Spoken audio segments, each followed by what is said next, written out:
ఈ మధ్యన సార్ చెప్పిన సామెత ఉంది కదా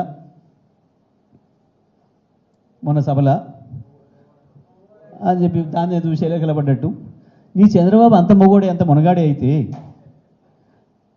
ఎందుకు అమరావతిలో ఒక్క సెక్రటేరియట్ కట్టుకోలేకపోయాడు? 5 సంవత్సరాలు క్లియర్గా పరిపాలన చేసిండు కదా. మోడీ ఆయన చేతిలో ఉన్నాడు కదా. వాళ్ళ మోడీనే స్వయంగా వచ్చి శంకుస్థాపన చేసిండు కదా. మేము కూడా ఏం కిరికిరి పెట్టకుండా మా కేసీఆర్ సార్ కూడా వచ్చి ఆశీర్వాదం ఇచ్చొచ్చిండు కదా మీకు. అయినా ఎందుకు ఒక్క బంగ్లా కట్టలేకపోయినావు?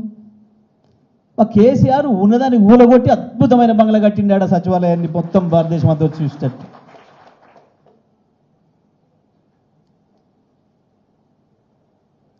ఏది మీ మునగంతనం? మహామేధావులు ఇంత పొడుగు సర్టిఫికేట్ రాసుకుంటారు, వాళ్ళకి వాళ్ళే సంతకాలు పెట్టుకుంటారు, ఇట్లా బేషన్ భుజాలు కొట్టుకుంటారు వాళ్ళకి వాళ్ళే. ఏమైంది తెలివి? ఎందుకు ఇవ్వాలని కూడా ఇంకా 6-7 గంటల కరెంట్ ఉంది ఆంధ్రప్రదేశ్లో.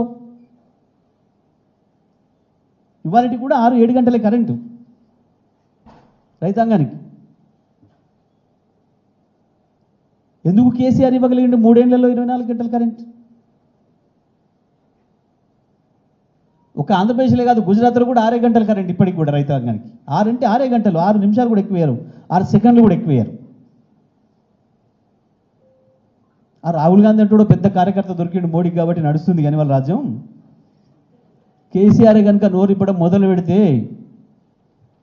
మోడీ బట్టలు ఊసిపోవడం ఖాయం. వీళ్ళు కొట్టుకుంటున్న గప్పాలు రాయించుకుంటున్నవి మీడియాని భయపెట్టి, పొలిటికల్లోనే భయపడుతుండే ఈడీలకు ఐటీలకు. ఇక మీడియా హౌస్ వాడు భయపడా? వాళ్ళు చేసే పనులే అవాయి, ప్రతినిత్యం భయమేనాయి.